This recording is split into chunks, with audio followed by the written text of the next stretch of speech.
All right, welcome back to another episode of Run Mountain Peaks.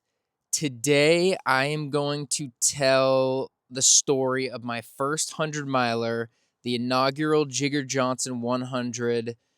I've told a few of my first ultras, some of my first race stories on the podcast before, and eventually I want to tell all the stories. So I'm thinking over the winter every few weeks, if there's not much going on, I'll throw in one of my recap stories. So today we're just going to do the Jigger Johnson 100 story. I did a podcast about a month ago talking about the course itself, the different races, and kind of did a deep dive on some of the efforts there and all that jazz. So I won't be talking as much about that stuff today. This is more my story of what happened in the lead up to it, what happened during the race, my first post 100 mile race experience. And I'll throw in a bunch of tips, maybe like takeaways I had on thoughts before your first 100 miler and what I would do differently. So this could be, how to run your first 100 miler, tips and tricks. Don't do what I did kind of thing. So that's going to be the main topic today. And then I just ran Cannon Mountain from Kinsman Ridge Trail. Shockingly, there was only a couple people on the trail, which is weird. And it is full winter conditions up here. It's kind of crazy how fast it got winter conditions. So I'll do a trail report at the end, and then I'm gonna do a Kraft versus Annie's mac and cheese preview at the end of the podcast. So we'll save the rest of it for the end there. That's what we got today. So the Jigger Johnson 100. Like I said, I told a few of the stories, but essentially, I getting into ultra running, I pretty much started and was like, I want to do a 100-mile race. So before I even really started running or was in the mountains or anything, I had this idea of I want to do a 100-mile race. I think it's hard to just get to the start line of a 100-mile race, just having that idea and finishing it. So it took me a few years to get there. And like I said, I did a few races. So I did like a DIY 50-mile back at home race. And then after that, I did what was my next race.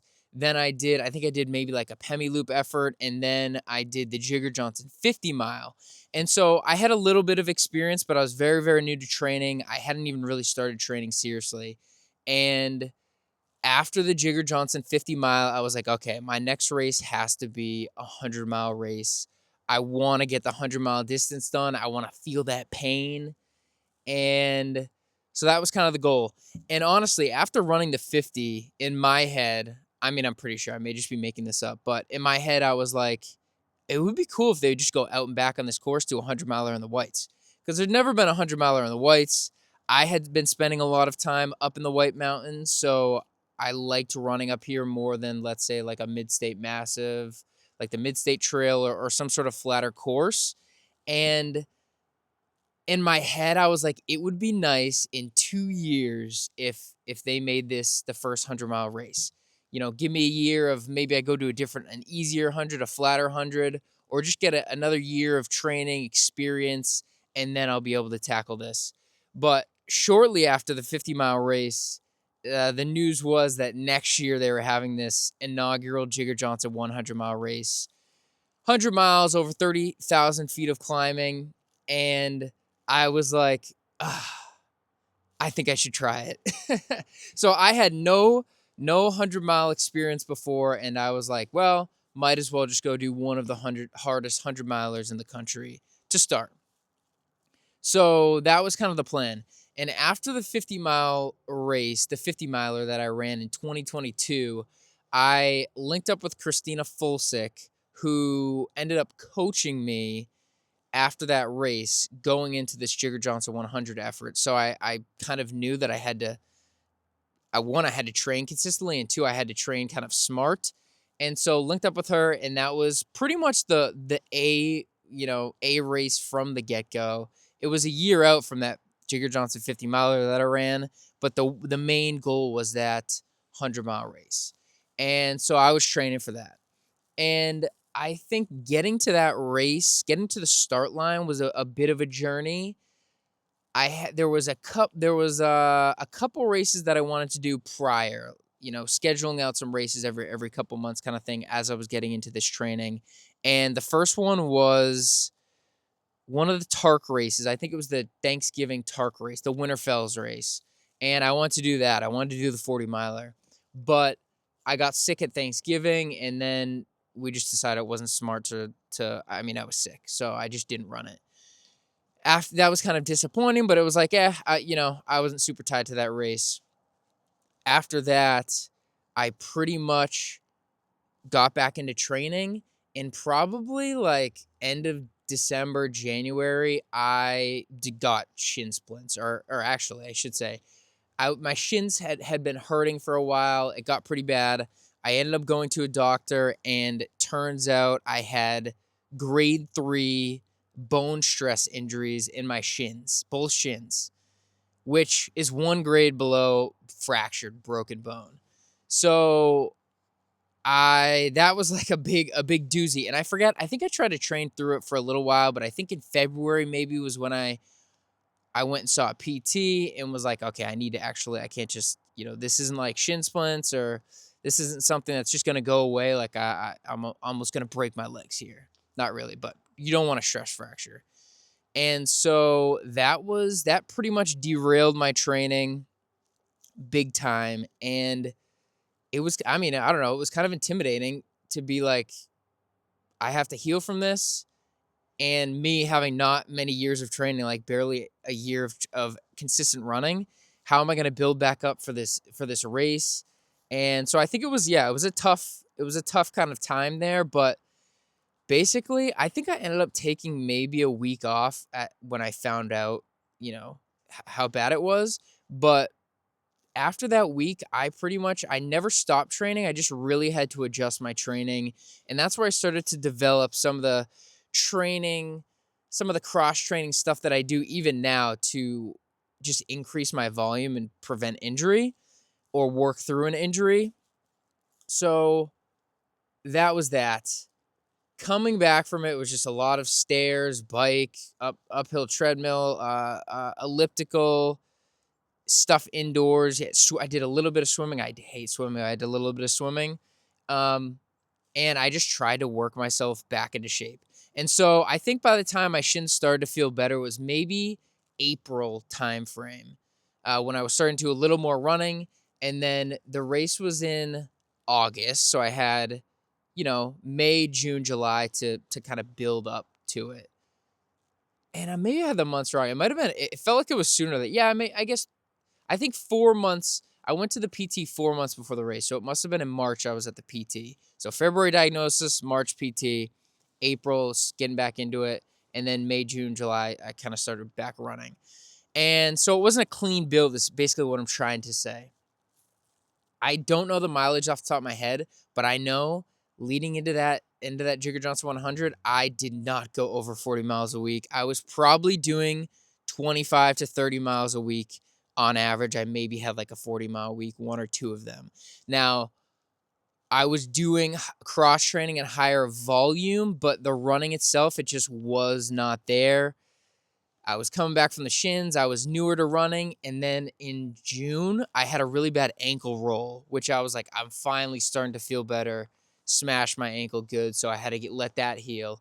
And just a roller coaster of a ride. So getting to the start line was not easy, but as I was getting closer, I was still, honestly, my shins were fine, but I remember my ankle really hurting up until the race.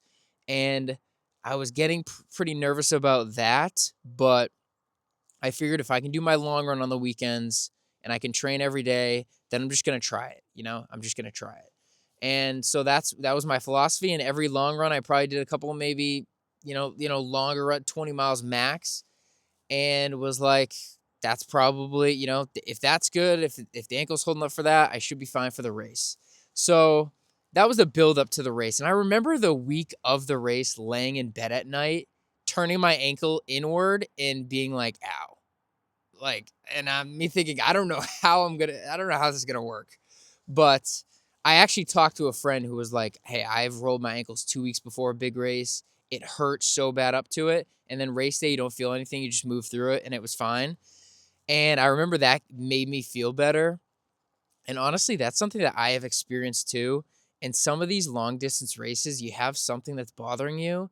And as long as it doesn't get really bad on your long runs or in your training, it's just kind of, it's been annoying for a while, but you can train through it. You can do the training that you would want to do. Sometimes in the race day, it doesn't even bother you at all. And something else that never hurt bothers you. So that's what I kind of learned about that. Um, but going into the race too, I mean, it was my first 100 miler. I had been training with a coach for this whole year. I feel like my back was against the wall a little bit. I was feeling a little bit of pressure. And then I remember Christina asked me, she said, "Hey, Airvipe is coming down and doing a documentary for this race. They wanted to highlight a few of the athletes in it. You won the 50 mile this last year. Would you mind kind of doing an interview in the race and having them follow you along for part of the race?" And I'm thinking, I don't even know if I can run 100 miles. My ankle might give out at mile 20, 5 hours into this race. My shins, I mean, I might break my shins. I've never ran for 100 miles. I have no idea. I can't even run 30 miles a week without getting hurt. I there's so much stress on me already, but I'll do it. That's what I said. So I remember that was like the week of. I was like, oh my god. So I was pretty nervous about this effort. I was excited because it was like I had been looking to race for so long. Like I felt like uh still just a rat in a cage. Is that the song? I felt like a rat in a cage maybe. I was like, I just need to get out and push really hard on something. And so I was really nervous. I was really anxious, but I was also pretty excited to at least just do it finally. Um, so my takeaways from building up to your first 100 miler: you don't have to do as much volume as you think you do. Like I would for sure go into a race healthy over having X amount of miles per week.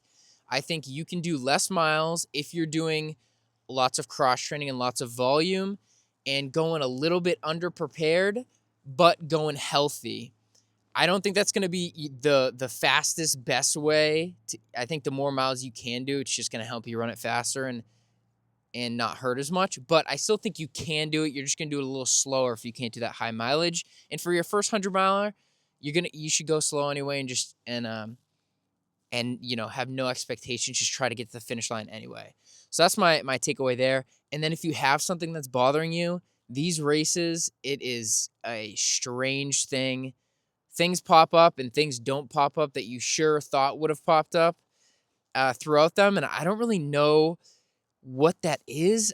I think at some point in these races, your body gets in a state of survival mode, and it one helps you do amazing things, but also it just takes care of some things that it hasn't been taken care of in the past. I don't know. That's the only way that I can describe it. But I would be, if you don't have some sort of severe injury or something that was very, very traumatic, I think you should be fine. Don't get over stressed about, oh, if it hurts when I'm doing my regular training, it's definitely gonna hurt when I'm 80 miles in. It's not always the case. You would be surprised. So that's kind of leading up to your first 100 miler. So yeah, so getting to the race. I show up. Oh, sleep before the race. I think I ended up sleeping 4 hours.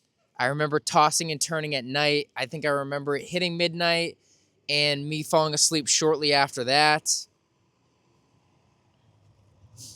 I don't know how. Hopefully, you guys aren't getting any background noise. I don't know how good these mics are, but sometimes where I film these, there's people or we're close to like a highway or something, but I think the audio's been pretty good. Last week actually, I feel like I was just screaming too loud into the mic, and so the audio I had to do a little, not adjust it, I just adjusted the volume, but hopefully it was okay, and hopefully the audio is pretty good. These mics are pretty good. I don't know.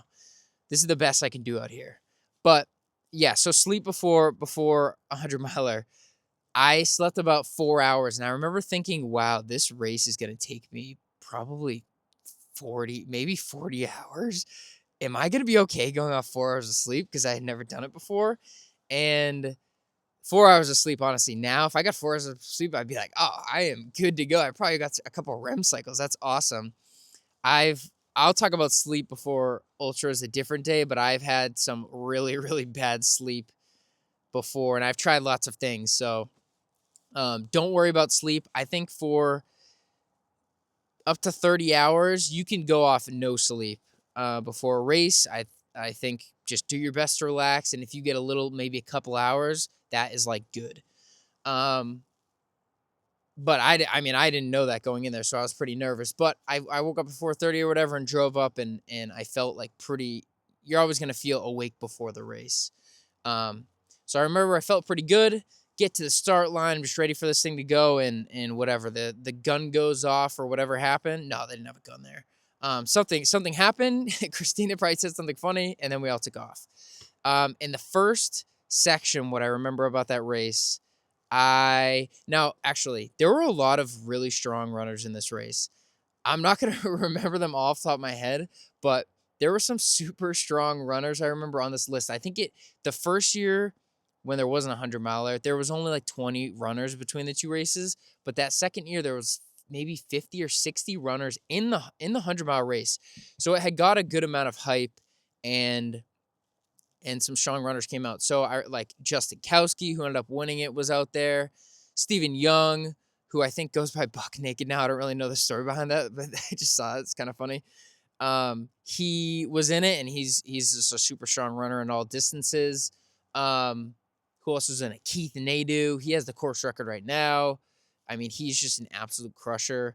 Has done so many of the races around here, and super fast. So he was in it. Gordon Collins, a Maine guy who had run, I think won the Riverlands, like done some good 100-mile races. There was this guy from Pennsylvania. Why am I forgetting his name? He was there. Tristan Baxendale, who I ended up running with for a while, and I really enjoyed meeting him. But he's a crusher. He's done all sorts of distances. Super good ultra runner. And there were lots more. And so it was just Tyler Kuntz. He had won the Jigger Johnson 100K. So there's just a lot of really strong runners. And so we all take off. And I remember going the first climb up to Tecumseh. There's a few miles of ski trails, and then you go to Tecumseh. I remember I ran with Tyler, and people were flying in that first. There were probably 10 people in front of us. And I remember, I think my race strategy was I want to be about, like looking at this sign up list, I want to be about 10th, and then I just want to move up from there as the race goes on. Because, running consistent is just the best way to run these 100-milers. But people were taking off, and I remember me and Tyler were talking like, why are they running so fast? Did they know that we're going to be out here for 2 days? And, I mean, I've taken off in ultras at the beginning. I guess it's hard not to when you're really excited and it feels really easy. But, yeah, learning how to run a 100-mile consistently, it's so hard to do it, but it's the best way to do it.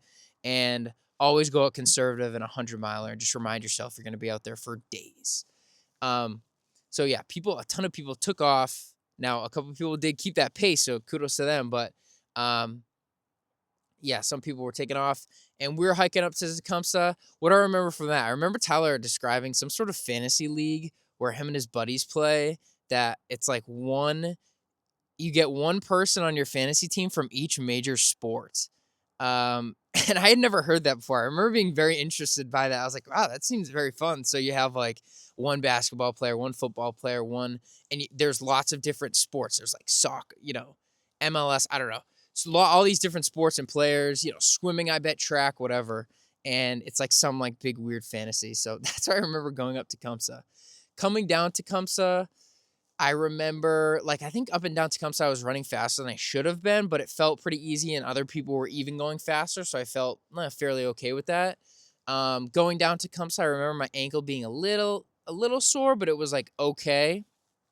And then on Triple I Road, I remember me and Tyler had caught up to a few people, and I think we were about maybe 5th or 6th. So we had passed most of the people, or a few of those people that had taken off, and we're going up the Osceolas. Over the Osceolas, this is when it started downpouring. It was supposed to rain. It rained like almost the whole first day, but it started downpouring. And I mean, it was summer. It was cool temps, so it wasn't cold or anything. It wasn't, it was fun to run in. But, looking back, it's like, oh my gosh, I'm going to be soaked from head to toe for the next however many hours. Chafing, blistering, all that stuff is just going to be bad. But it started raining on the Osceolas. And that's when I had met up with Tristan Baxendale, who he's from New York. Like I said, he's ran some really strong times at some of the biggest East Coast races. Like he might have won or came in second at Eastern States 100. Had really good Manitowoc times. He's run that a bunch, and he's done 200 miler alone. I think without a pacer. I feel like if I remember right. And so just an interesting, veteran of ultra running and just very cool. So we had linked up over the Osceolas and I was just having an awesome time chatting with him. I don't even remember what we were talking about, but just getting to know him a little bit and swapping some stories. That was nice. And he was a really strong runner and it was nice to kind of go up and over the Osceolas with him. And I remember it kind of calmed me down and it was like the rain. I don't know. And after like your first hour in a race, I feel like you calm down anyway. But that was just a nice little time for me. So up and over the Osceolas were good for me, and then we started going to Hancock Notch, and this is where the first one of the bigger things that happened in the race happened to me. Going up Hancock Notch, one of my hamstrings, I forget if it was left or right, it started cramping. Or I don't know if it was cramping or it was starting to just really bother me, like it hurt. And I hadn't had that in training. It was very, very random. And I was like, oh my gosh, what am I going to do? And the first couple miles up that trail are very flat, very runnable. For where I was at fitness wise, maybe I could have been, I should have been hiking anyway, but I remember I was like, all right, I need to slow down and figure out what's going on right now. So Tristan took off. I remember him just running up the trail in front of me and just going. It looked like he was running so easy, and he just took off in front of me. And I was thinking, I'm so screwed right now. I am so screwed. I'm 20 miles in now, and I'm done. I'm so done. But I remember hiking and trying to be like, okay, it's all right. Just you went out maybe a little bit hard on the Osceolas to Tecumseh. Just settle down a little bit, and it's fine. And so I walked most of that flatter section, just power hiking, and I had poles. I brought poles for the whole race. So I go through the flatter section, and I get through Hancock Notch. It's starting to feel better. I'm like, all right, I think this is fine. Got to the aid station after Hancock Notch, and then I started heading down towards the backside of Mount Tremont, and I was doing fine, but it was still bothering me a little bit. I'd never caught up to Tristan, which I was like, I don't know if that's a good sign. And then Tyler had caught up to me. He had caught up to me in Hancock Notch, actually, towards the end of it. So we ran together for a while. But right before the climb to Tremont, I think Tyler stopped and took a dump or something. And so I kind of took off ahead of him. But as soon as I got on that vertical climb up the backside of Tremont, my hamstring was bad, and I just remember being like, I this is it. I was 7,000 or 8,000 feet of climbing in. It was so early in the race, but I was really, really struggling, and it really hurt, and I didn't know what was going on, and I was just like, I don't know if I can finish this. Like, this is bad. I don't think I can do these races. I don't think I am who I thought I was. Like, I don't know. And so I really struggled there, and Tyler caught up so fast, and he took off in front of me. And I was like, this might be it. But I remember on that climb thinking, I don't know why this popped into my head, but I remember Courtney Dauwalter saying, ultra running is just problem solving. You just have to problem solve. And I remember boiling that down and thinking, okay, I have a problem. My hamstring really hurts. What am I going to do? I'm not just going to stop. I'm going to problem solve. I'm just going to use my poles. I'm going to climb these mountains on my poles. And so I was leaning into my poles so hard. I was using my one good leg, and the other leg was just kind of being a bum. But it ended up working. I got up the mountain, and I think one person had caught up to me too. And so I was moving backwards. Right at the top of the climb, John Western, I think his name was, who's a really fast marathoner. He was another strong runner. He caught up to me at the top, and I'm like, I'm getting past. But I got to the top. And I was like, I'm just gonna do this for now, and that's what I did. And when I started going downhill, I got some distance ahead of Jonathan, and then at the bottom of Tremont, I actually caught up to Tyler. And I remember actually think that really made me feel better because I was like, okay, you're still in this. It's okay. Your hamstring doesn't hurt on the downhill, so you can run downhill. It's just the uphill you're gonna have to work through. I was like, okay. And so ran with him into the Bartlett aid station, all good. And then now we're about maybe 40 miles in. I don't know off the top of my head, but I'm starting to kind of feel around. I get to the aid station actually. Me and Tyler get there. Keith, Nadu, and then Tristan are there too. And I'm thinking, okay, I'm okay actually. I'm not getting smoked by everybody right now. This is okay. This course is really hard. And I think Tristan ended up dropping because it was so cold, like crappy weather out there, and he's not from here. I don't even know if he had a crew or something. And then I think Keith was struggling a little bit. So anyway, get to that aid station. And that's when actually Larson, who was going to pace me on the back half of the race, he was there, and my mom was there for the first time. Like my crew was there. And so I remember that really lifted my spirits up, and got some food and got back out. And so I think that was, probably the peak of my attitude was really well there, going really well. So anyway, take off, and I remember climbing up to Table Mountain and then up to Attitash, and I think climbing up to Table, the same thing with my leg. I took off ahead of Tyler, and then up to Table, Tyler caught up to me, which I was like, I remember thinking like, this is just it. I'm just getting caught on the climbs, and I have to make up time on the descents. And I remember actually, I think I'd caught up to Keith on the top of that table climb, or no, towards the descent off of Table. And I was like, all right, I just need to send these descents and try to hang on these climbs. So go down that descent.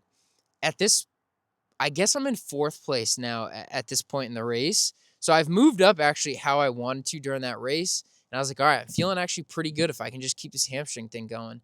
So get down to Table. The climb up to Attitash, I remember I actually pushed pretty hard because it had just gotten dark. I had put on my waist light and my headlight. And I remember being like, all right, if I can climb up to this mountain before these guys catch up to me, then I can definitely make up more time on the down. And that's what I ended up doing. So I pushed that actually decently hard. And I remember descending, being like, all right, good. Like you can do this. Like this is okay. And I think the big lesson that take away from that whole thing is one, the problem solving. Like I said earlier, things are going to pop up that you would have never expected to pop up. I don't know why they pop up. They've never done it in training, but really, problem solving is going to get you through it. Every single race, and the stories I tell on here, I will highlight these. Every single race had something unexpected that was something hurdle that I had to get over and deal with. And that's really where I feel like problem solving comes into the ultra running aspect, because you think of ultra running, you're like, these people just love running. They get out running. You have to run fast, eat a lot, whatever. But I'm telling you, it's not just what do I have to eat.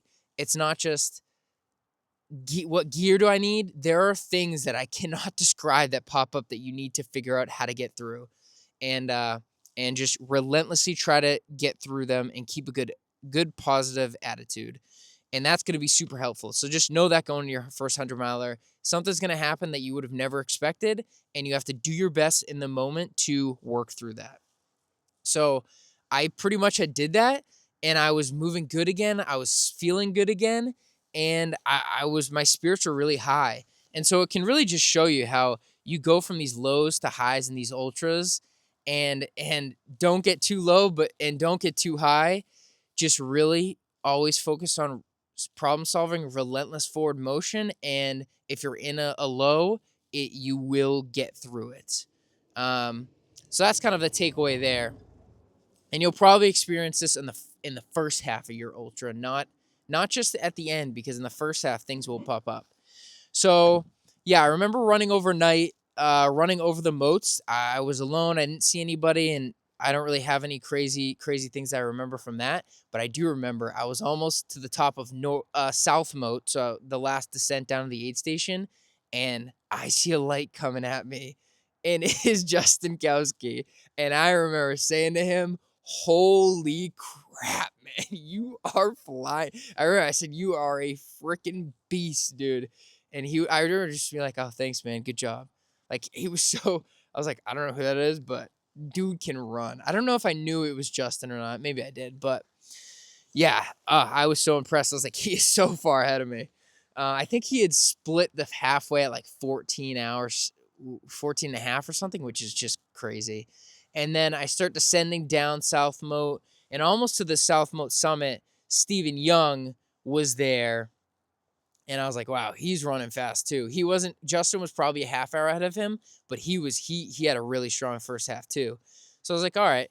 And as I'm going down, I thought I was in fourth place, which kind of I was, but kind of I wasn't. And going down, I'm expecting that I'm running really good down South Mountain. I'm like, I'm going to catch up to this third place person. And I never did, never did, never did. And I remember almost getting to the aid station, and I heard cheering, and I was like, "Oh wow, he must be right ahead, in front of me." And so I'm running fast, and I get to the aid station. My pacer's there, Mike King, which I'll talk about in a sec. But I'm like, "Oh, is the third place person here?" They're like, "No, you're in third." I'm like, "I'm not in third." They're like, "Yeah, you're in third." I'm like, "What?" I was like, "I thought you were just cheering for somebody." They're like, "We were cheering for you. We saw your headlamp." I was like, "Oh my gosh!" So that is actually something to know. You can see your headlamp flashing through the forest way further than you think, because it felt like 10 minutes since I got to the before I got to the aid station that they could see me and were cheering. So if you're in the middle of the woods at dark and an ultra and you hear cheering, it's probably for you. So take that energy for you. Um, but yeah, so the story was actually, so this third place person who was ahead of me, he took a wrong turn. So instead of going up North Moat, he went towards, I don't know, is it Diana's Bath or something? Out towards Conway. And yeah, so I didn't know that, and they didn't know that at the time, but I was in third place. I was like, oh crap, okay. Well, I was miscounting, but here we go. And at the halfway point, that is when I got my first pacer, Mike King. All right, whoa, sorry. Sorry, guys. Had to make sure the battery's still rolling here. Okay, we're good.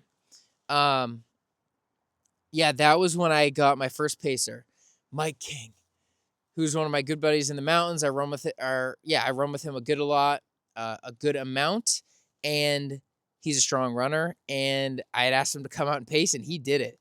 And so he met me, and I remember just like feeling really good. Like getting a pacer just makes you feel a lot.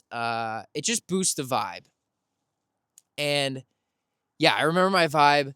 My vibe was high, and I started up climbing. I think at this point, did I do a shoe change? I might have done a shoe change, but yeah, I felt pretty good. And we basically got food, got more stuff. He had my drop bag and everything, and turned around and made the climb back. And so I was climbing really good, and I was asking him, "Am I doing okay?" He's like, "Yeah, you're climbing pretty good actually." And I don't think it was a very fast time, but for 57 miles into race, it was very fast. So climbed up to the moats. It was really good. I remember it being slightly cold that night, but not bad. I don't think I ever had thrown. I maybe had a little light layer over my t-shirt, but besides that, I remember I was just wearing a t-shirt. Um, and I remember going up North Moat. We passed a handful of people, so I knew there were a handful of people behind me, but I was just trying to keep moving. I told Mike I'm having trouble climbing, but I can descend pretty good, and I was moving fine. So that's what it was. And on this climb, my hamstring was starting to feel a little bit better, and for no reason, but it was starting to feel a little bit better. My ankle was a non-issue, and so I was like, oh my gosh, we're in the back half now. I think I can do this. Um, so moving through the night, it was pretty uneventful. I remember at the top of the motel, I was saying, Mike, I'm so thirsty right now. I didn't have any water. We had to drop down off of North Moat to get water. I just remember I'm being like, Mike, I need water. He's like, we're almost there. We're almost there. So I was thirsty, but it was ended up being fine. And then as we were climbing up to Attitash, one of the things that I remember was I had asked Mike, "Hey, can you do something? Can you mix this drink mix for me, or do something for me?" He's like, "Yeah, I'll do it. You keep going." So I kept walking, and I remember I got to a point where I could see his flashlight, but it was like a bend, so I was almost getting around the corner. And I remember getting around the corner thinking like, "Oh my gosh, I hope he catches up to me," because I think he was doing something too with his pack or something. And it was like 30 seconds or a minute, and I hadn't seen him. I was like, oh my God, do I stop? Do I keep going? I hope he didn't get off trail, because there's one little twist and turn. And then I remember just kind of like being at like, oh my gosh, I need this guy. I don't know why I remember that, but I remember when I didn't see his flashlight, I got a little bit nervous. But then he comes around, and it was fine. Um, And then this was a point in the race. So this is something me and him will never forget. So I'm probably at 60 something miles into the race here, and first 100 miler. And I need to charge my watch because the watch wasn't charging very good, but I needed to charge my watch. And I had I had hooked it up to a charger or something. I don't know what had happened, but hooked it up to a charger and something had popped up. And I was like, oh, I think it's fine. Put it away in my pack. And then I charge it for a half hour or something. And I go to put it back on. And I saw that the watch was paused. And it had been paused. No, actually, this was the story. Sorry about this, folks. I had started charging it when I picked up Mike. And then 6 or 8 miles later, I finally took the watch out and was like, all right, let me put it on its trolley, charged up for the rest of the time. And when I took it off, it basically had paused or something for the whole time, and it said I was at 57 miles instead of 67 or whatever I should have been at. And I was like, I remember saying some expletives and just like immediately seeing red, freaking out, being like, what? Because in my head, I'm like, I need this watch to say 100 miles. That's such a big part of why I wanted to do this race, was to say I ran 100 miles. And if I get to the finish line and my watch is at 99 miles, I am going to freak out. And I did kind of freak out on trail. Mike was like, I think Mike was like, let me look at it. Let me look at it. And it was something to do when I plugged it in charging. I don't know. And I think he was feeling bad because I don't know. And I was just pissed. And it was kind of like a, oh gosh, moment. And then 30 seconds, a minute later, I looked at the watch and it basically, it did just a straight line from that aid station to where I was, but it gave me most of the miles. So it just did like an as the crow flied. And it gave me like 7 miles back, and I was at 60 something. And I was like, oh, Mike, it's back. And immediately I was unpissed. My mood changed like that. And I remember him feeling like it was something we immediately were just laughing about. But I remember, yeah, we'll never forget. I was so mad at that watch not getting those miles, because I feel like when you're out there, it hurts so bad. You're doing so much work, and every mile is like a war to get to the next mile. And so it felt bad. It felt like somebody had taken it away from me. So that's what I remember about that section. And then I get to the road. We get to the road finally. We're in the Bartlett Experimental Forest. So we're almost at the aid station. And we get to a little forest road, gravel, that is a 0.5% slope. 0.5% slope. And Mike had been pushing me to run the downhill a little bit on the road. And I get to this slope and I'm like, Mike, I know this is a 1% slope. I can't run it. He's like, oh, okay. I'm like, I could feel it. It's so hard. Because I'm 70 miles in now. So I'm starting to feel the pain of it. And I remember, I think I had told Larson, who was the next pacer that I was picking up. So Mike did like 16 miles. And I had told Larson to meet me at let's say 6:20, right? I was like, based on my paces from I didn't talk to him for the whole majority of the race. I think Mike was texting him or whatever. But the sheet that I gave him, my pacing spreadsheet, I think I said 6:30 be there. That's when I think I'm gonna be there, 6:30. And it was like 70 miles in. And we're rolling in, and I think it was like 6:20, or I had told him 6:20 and it was 6:30. It was within 10 minutes of when I initially told Larson I was going to be there. And Mike Kings goes to me, this is the most impressive thing you've done all day, telling Larson within 10 minutes of the split when you're going to be there. And so, yeah, I was 70 miles in. I think it was about 24 hours. And I was right on pace for my goal time, which was maybe 37 to 39 hours or somewhere. 37 was the A, 39 was maybe like the B or something. So I was right on pace for where I wanted to be. And so I was starting to hurt at this point, but I was feeling pretty good. And we got in, we picked up Larson. And I think switching a pacer or getting a new person in also helps kind of change the vibe a little bit, or not lift spirits, but we were out there for 6 something hours. I mean, Mike was tired, I'm tired, whatever. And it was daylight. And so I think I was in good spirits. I was starting to slow down a little bit, but I was in good spirits. And the one thing I will say, and I started to complain to Mike a little bit on his section, my toes were mangled. So I've learned after all these ultras that I think however I run, the shape of my foot, whatever, I've tried a few things and it hasn't really helped, but my big toenails just get destroyed in these steep technical ultras. I always lose both toenails after ultras. And I think I'd cut them, but I hadn't cut them super short, and I remember they were just digging into me every step, and it was really painful. So I started to kind of voice that to Mike, but overall I was doing okay. And it was also just my feet had been wet for so long. So pick up Larson, and I hadn't ran with him before, and so it was kind of you know, I wasn't like I was I was getting tired or whatever, but I actually think we were chatting a fair amount. I remember the client Larson was being like, "Yeah, do you want me to talk a lot or yeah, it's just something about I was like, oh no, it's fine. I'll probably be chatting most of the time." So I remember chatting, or I think he was like, "Do you just want to focus on the climb here? You're breathing or am I talking too much? Or are you talking too much?" I was like, "Nah, I'm just gonna keep chatting, I think." So yeah, we were climbing up Tremont, and I think I was climbing still fairly strong, but starting to slow down a little bit. In the backside of Tremont, I was being a baby. I was using my poles. Now I was using the poles for the descents because my toes were hurting so bad. Every time that descent's very steep and very dirt. Like there's not a lot of like steps for rocks. And so my foot was just my toenails were just jamming into my foot box, and it was excruciating. And I was really complaining. I was moving really, really slow, and I was pretty much using my poles to carry all of my weight, and then I would kind of just scoot my feet down. And I was still moving okay, but it did not look smooth. I'll tell you that much. And at this point, too, still in third place.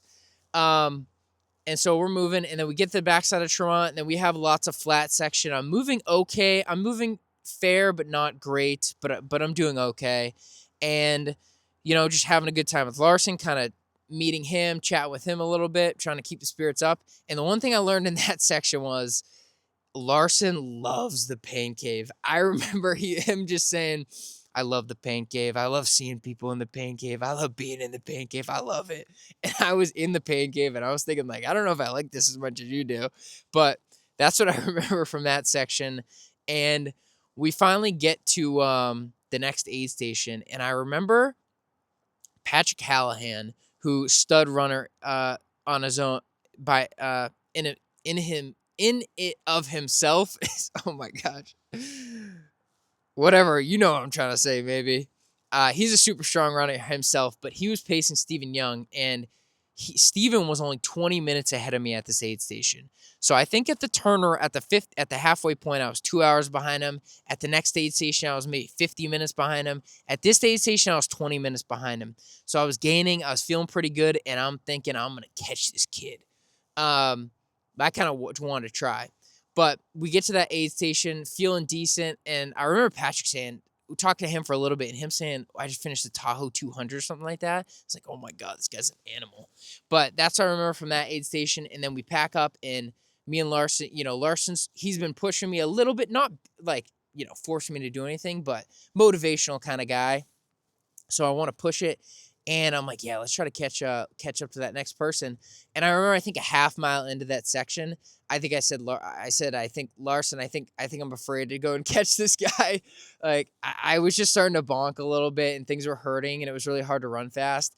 And I think moving that extra little bit was really hurting me.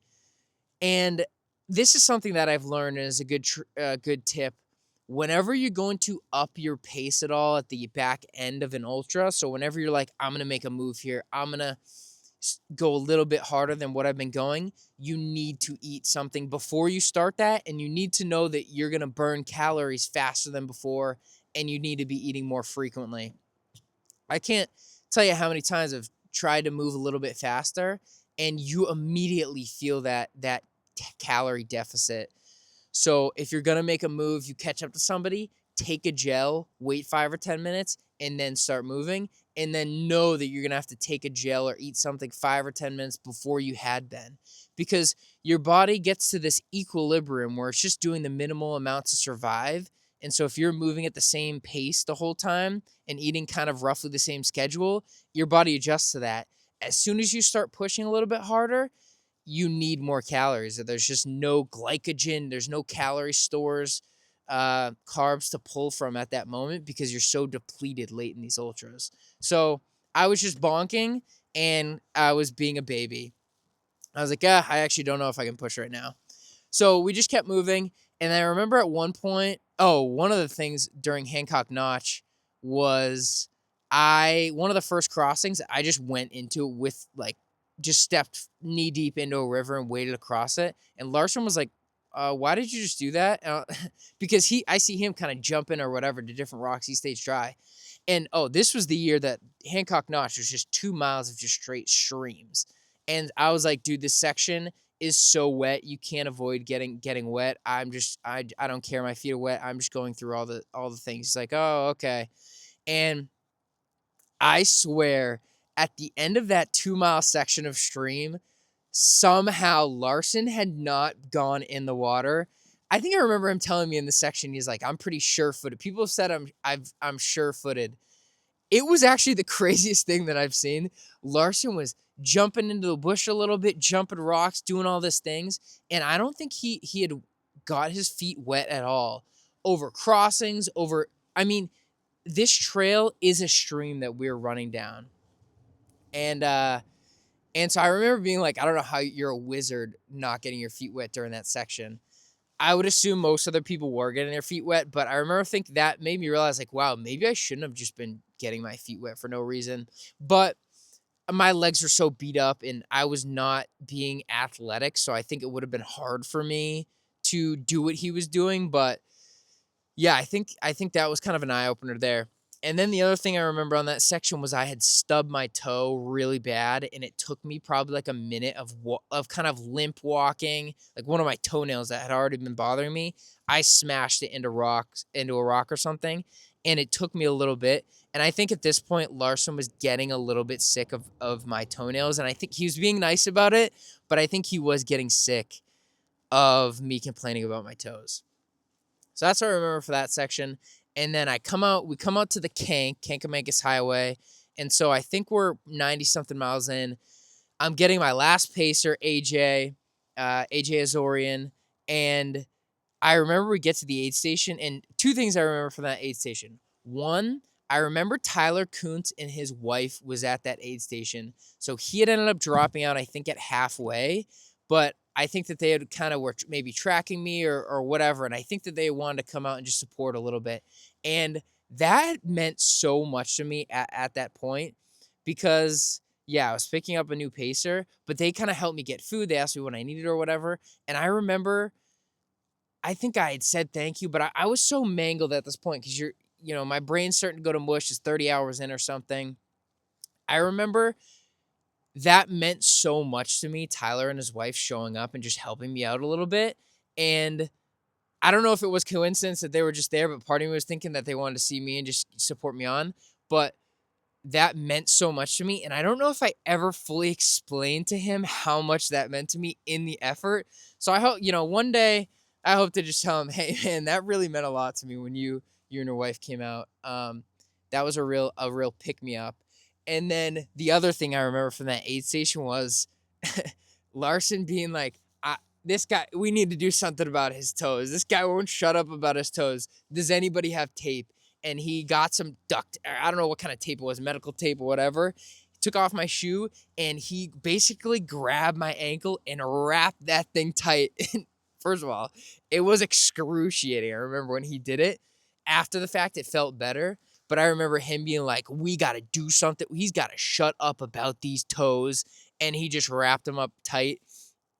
And I think it really helped because what had happened was my toenails were lifted off the bed. And so they were just free floating in my skin because your toenails are attached to a lot of your toe skin. So you can't just rip it off without bleeding and tearing out all the skin, but it is lifted off. And so what was happening was the toenail was just jamming into my soul, it felt like. And so we just taped them up, and I remember they got better from that section. And yeah, from that section on, I don't think I made up any time on Steven, and from here on out, my race went downhill fast. I think up to then I was moving pretty well, but after that, I just was being a baby. I didn't have enough miles of training. So okay, anyway, where am I?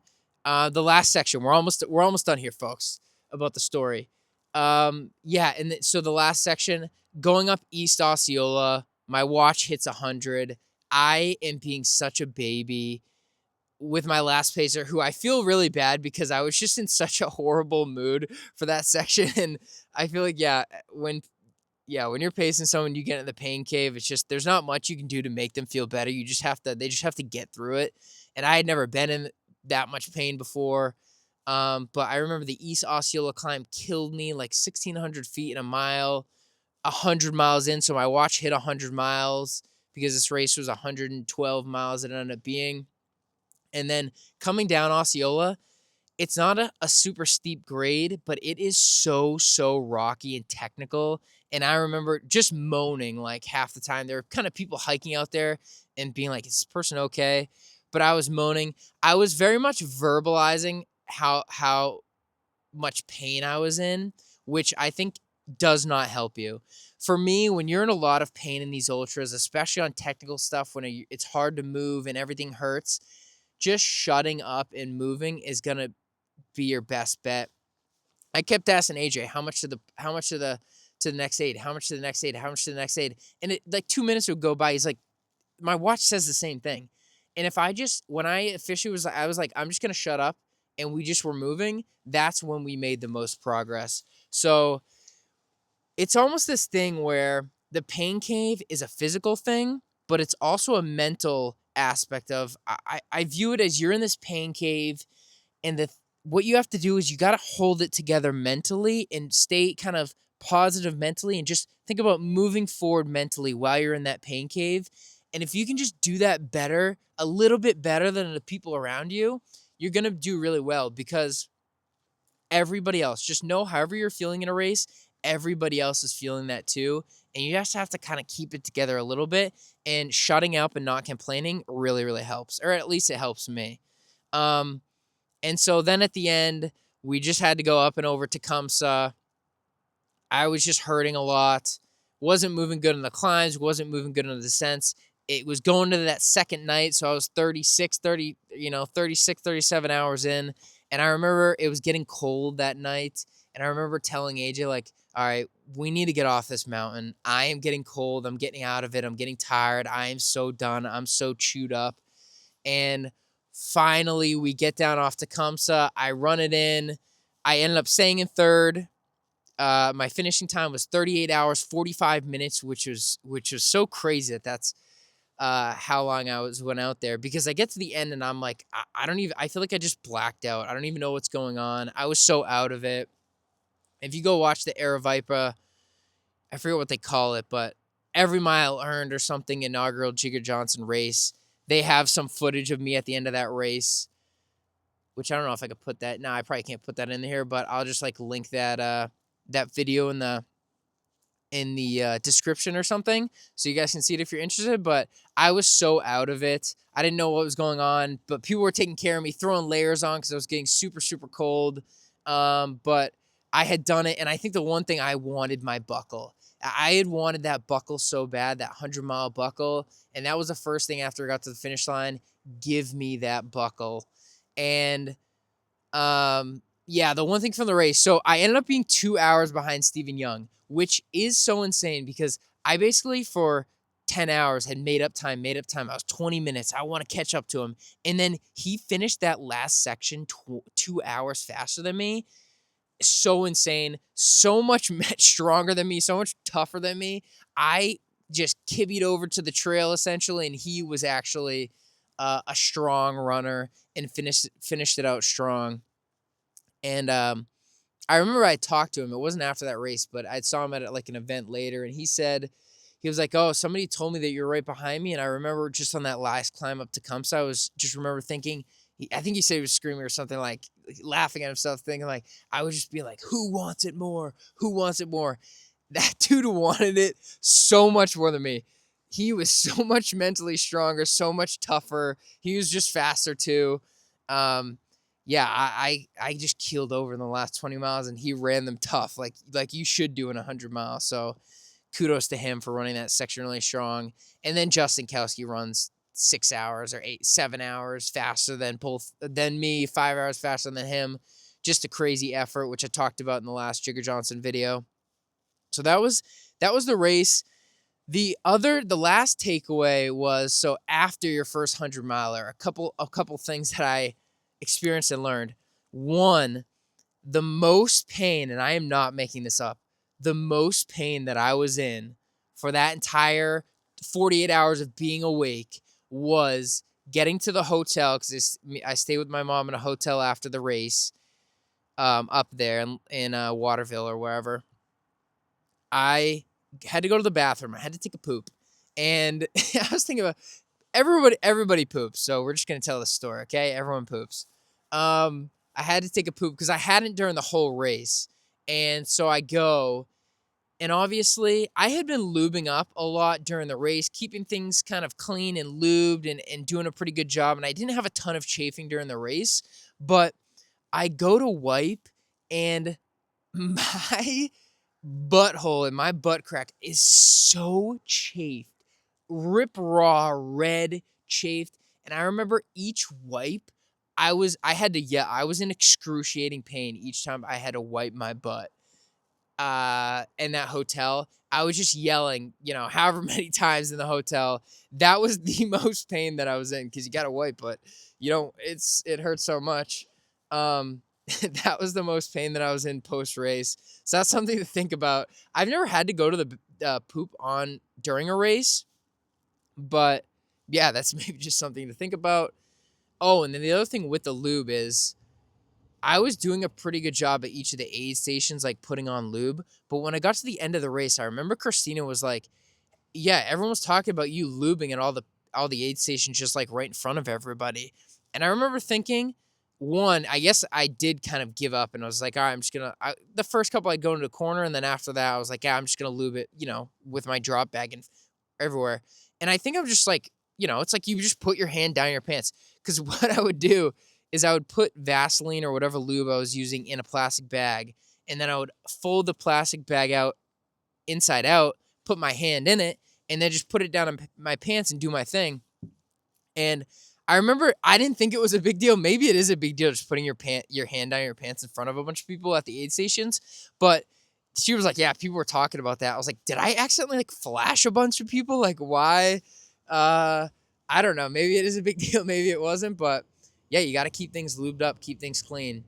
But anyway, that's one thing I remembered. And then I ended up getting a couple hours of sleep that night.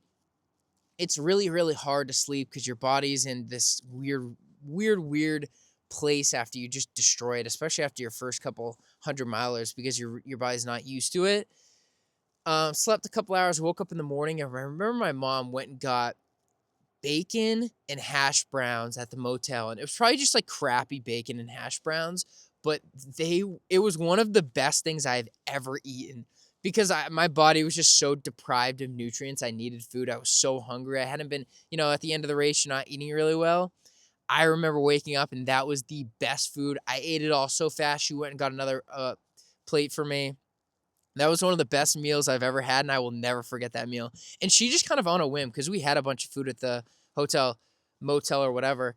She just on a whim was like, "Oh, he might like this," and it was so good. Um, that's what I remember about after the race. I remember my toes really, really mangled. And then the thing that I remember was the other thing that I wanted to say. The first couple nights after that race, each night, 2 or 3 times a night, I woke up in full body sweats. And not just I'm sweating, my bed was wet. There was not sweat marks, pools of sweat from my pillow to my toes, like 2 or 3 times a night. And I don't know what that is. I think your body is just working so hard all night to recover and rebuild itself, that you just put off a lot of body heat and sweat a lot. But that kind of freaked me out the first couple nights, because I only slept a couple hours the first couple nights after that race. And so you're going on 4 or 5 days of really only sleeping a couple hours a night. And I remember thinking, if I never get a full night's sleep again, I don't know, my body might just shut down. I don't know what's happening. But finally, after that third or fourth night, you finally start to get that sleep kind of back. But but yeah, that was the race. And then that whole week or two after the race, anywhere I went, I remember if I was going to the store or wherever, I brought my belt buckle. That thing was like my baby. I don't know if you don't have a belt buckle, try to get a belt buckle one day. If you do have a belt buckle, you know how much it means. One, because they just weigh a lot, and so I think that when you have something that kind of weighs a lot, it kind of carries weight with it in a non-physical way. And then also, everything that went into your race, all the pain you had to get through it, finishing it out. It just meant a lot to me, and I brought it everywhere. I would just put it in my cup holder when I would drive around. I'd put it, by the nightstand. Wherever I went, I would bring that belt buckle, and I still have it. Actually, I had it put away for a while, but I brought it out, and I still have it out now. That Jigger Johnson belt buckle. Yeah, and that was it, and that was the race. So that was the story. I think I hit kind of the main things I want to talk about. Yeah, if you're doing your first 100 miler, don't be it's not as intimidating as you think, because you're probably not going to be trained as much as you want to, but that's okay. Your body can just do amazing things. You're gonna figure, if you want to get to the end, your body will help you get to the end, but it's going to be harder than you think. It's going to be longer than you think. You're going to have to push through for a long time. But yeah, that first 100 miler hits different. Try to pace it good. I think one thing that I take away from that 100 miler is I do think I actually paced it pretty good. The last 2 hours, I just think I wasn't trained enough. It was too long of a race. I wasn't mentally strong enough to push. But I think for the first 35 hours, I actually paced it fairly well. So go slower at the beginning and just try to push harder at the end. That's what I would say into your first race. But that first 100 miler, you're never going to run it perfect. It's just a learning thing. Go out there, try to get a belt buckle. Um, that's what I got to say about that. But all right, let's see where we're at here. Hopefully this thing is still roll. All right, okay, we're at an hour, so the camera's still rolling. The battery is dying, but all right, so we'll wrap this up. So the two things to wrap this podcast up: the trail report from today. So I did Cannon Mountain. I did it from the Kinsman Ridge Trail. And I knew, so it had snowed mid this week, a handful of inches, and it hadn't gotten warm.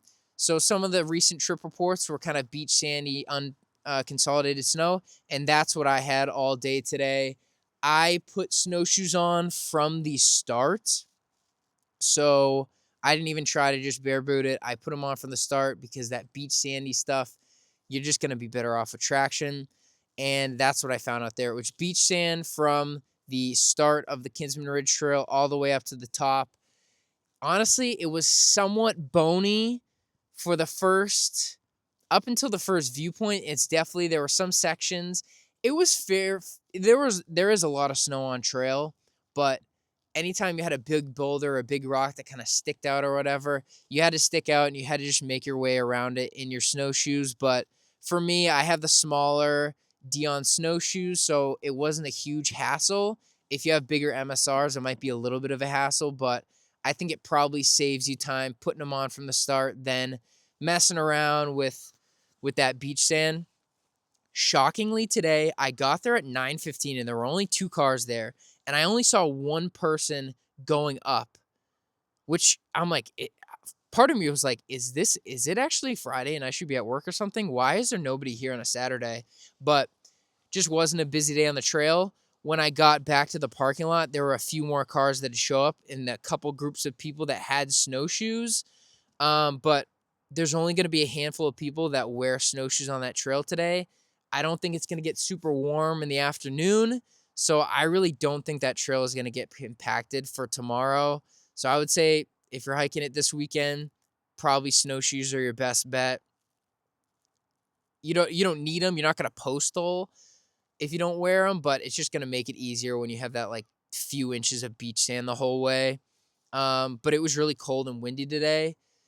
But it was still a nice day. It was kind of clear. It's clearing up, so it was good to get out. And yeah, hopefully the trails fill in more so it's less rocky in spots and we can just make a path, and we can start getting to that freeze thaw routine, so we can kind of get those highway snowshoe pack down trails. But yeah, it is crazy how fast it feels like full winter. I mean, this week has been really cold. Like usually in December, you can get really good running if it snows a lot, and then you get that meltage because it's been warmer these last few winters. So it melts in the afternoon, and then it gets packed down, and then it gets really really clean. But it's like midwinter. It's not even getting warm enough to melt these trails and pack the powder down. So I mean, it's freezing. I don't know. This is the earliest start to winter in a long time. I hope we don't have a 4-month winter like this. I know a lot of skiers and everybody like a lot of snow. Let it snow, let the winter come. But for me, I like the snow up here, but I like mild temps if we can get them. So it's definitely winter. We'll see how this pans out. But um, yeah, it might just be a cold winter this winter. But okay, last topic: the Kraft mac and cheese versus Annie mac and cheese preview. Um, I have a box of Kraft. So me and my girlfriend bought a box of Kraft mac and cheese and a box of Annie mac and cheese. They're at the apartment, and hopefully this week we're gonna make them, and we're gonna go toe to toe and see which one's better. I personally have never had Annie's mac and cheese, and so probably a lot of people already know their opinion on this. But for me, I'm doing my first taste of Annie's, and I'm gonna see which one I like more. This is a special treat for me. I really try to eat healthy most of the time, but once in a while, you just have a thought or you see something you buy, and always loved Kraft mac and cheese growing up. It is so good. I don't care if that fake cheese is so bad for you. I mean, 20 minutes after you eat Kraft mac and cheese, you feel horrible. You feel like you just like it's like a hangover. You feel awful. Your body is shutting down basically. Zero energy. You feel disgusting. But before that 20 minutes hits, oh my God, it's so good when it's going down. And so I've always been a Kraft mac and cheese guy, but we got Annie's. I'm going to try it for the first time. I don't know if we have white cheddar because part of me was like, I want to go, you know, give me your best shots. I want the best mac and cheese. I forget if it's a white cheddar Annie's or if it's regular cheddar, but I'm going to do a taste test of both this week. We're going to see which one I like better. I really have doubts that Kraft can be beat because it really is just such a classic taste. So good. I remember going to my babysitter's when I was younger and just having warm Kraft and just bowl after bowl. Can I have more? So good. So we'll see how that showdown pans out. And if anyone has any predictions, let me know. If you have any, thoughts, put it in there. I don't know if people like my Thanksgiving take from last week, but that's all right. So I may just have horrible food takes, but I like what I like, and I'm just gonna say what I think. So, but we'll see. I'm gonna go into this challenge with an open mind. I don't think I'm gonna do a blind. Like part of me was like, should I do a blind taste test? Because I'm gonna know Kraft. It's such a distinguished taste, but we'll see. But I will report back on that next week. Thank you everybody for listening. Hopefully you guys enjoyed the story. We're going to do a few more of these stories. So these are kind of like throwback. That was 2023, but we'll do some more of these throwback stories. We'll talk more mountain stuff, more gear talk, more training talk. I have a lot of things that I want to that I feel like would be fun to talk about. So we have a lot more topics, even though the races are kind of dwindling down a little bit this winter. I'm going to keep these coming every week, and hopefully you guys enjoy them and keep listening. And yeah, I appreciate everybody watching / listening. So that's all I got today.